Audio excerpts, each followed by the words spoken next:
hirap naman maghanap ng ano dito, mga rider na tambay. Wala masyado. Sunod sa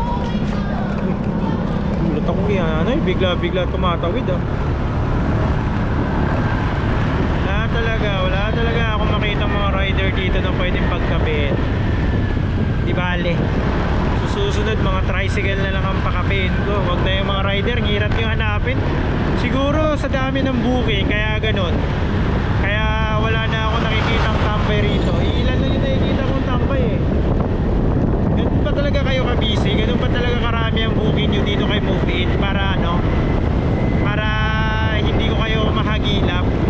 Oh, nanyo, linis ng kalsada oh. Nung oras pa lang, alas 10 ng gabi, di ba? Nanyo, napakalinis ng kalsada. Paano ko kayo mapapakapin yan? Di ba? So, yung kape ko rito, hindi na maubos-ubos. Ayun yung box ko.